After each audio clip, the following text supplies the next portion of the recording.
I am a huge Zillow stalker. I found this place and I thought to myself, no, it must be a scam. It's too good to be true. 99% of the time when she shows me Zillow listings, I always say no for various reasons. But this one, knowing Columbus, knowing this location, we decided to sight unseen from halfway across the world, put in a bid. The house was supposed to be demolished. We wrote to the family saying that our intention was to actually restore and bring the house back to life.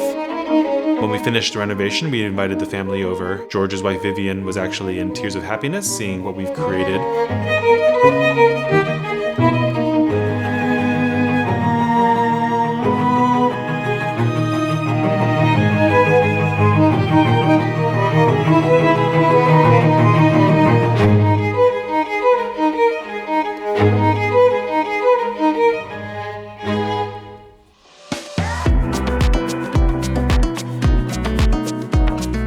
I used to have a floral design business in Singapore, so I did a lot of designs for businesses and iconic places in Singapore like Gardens by the Bay and Jewel Changi Airport and different museums around Singapore.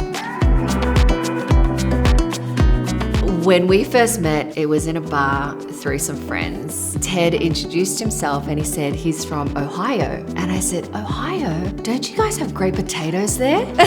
And he was like, no, that's Idaho. 18 years later, here we are. Life changes and throws new things to you for you to experience. And now I know that there are no potatoes here, but there are a lot of trees and really nice people. Growing up in Australia, we didn't know what this style of home was. After a lot of Googling, I realized it's a mid-century home. Mid-century modern was a big, amazing design era for architecture. The house itself was built by a Columbus-based architect named George Parker, so that's the reason we've named it Parker House. It was his own family residence for the last almost 50 years.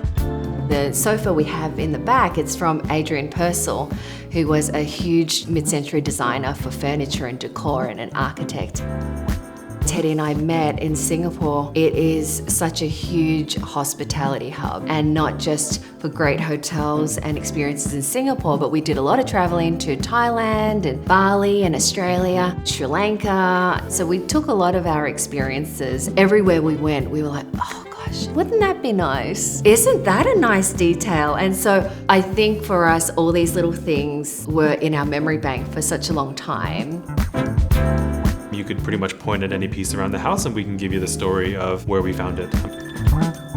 I always loved airlines, loved airplanes. I studied finance in school, so if you had asked me when I was growing up what would I love to do, I would have talked about wanting to be in the airline industry. So I actually had the lucky opportunity to do that. I spent about almost 20 years in the commercial aircraft financing and leasing industry, of which I covered India, so did lots of trips to India for work. And then when I saw the first time the Maharaja and these vintage travel posters, it spoke to me. Behind you, you see all the Air India posters. That's something that I've actually collected personally for almost 20 years now. Everywhere we would travel, he would find a vintage poster shop and we'd drag the kids along and they'd be like, another poster shop? He'd always try his luck to find the Maharaja and the Air India posters. I think Min's happy that these are no longer in our house. Bedroom, not in the bedroom anymore.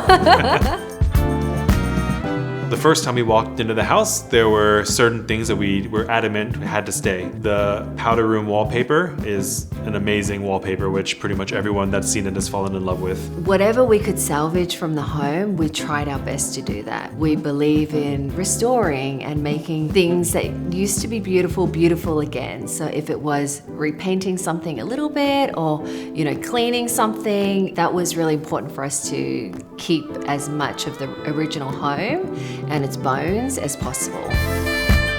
We really focus on developing the outside experiences as well. We find connection to nature is really, really important. If you spend some time outside, we've got a swimming basin, some log bridges, there's creek activities, tree swings for kids.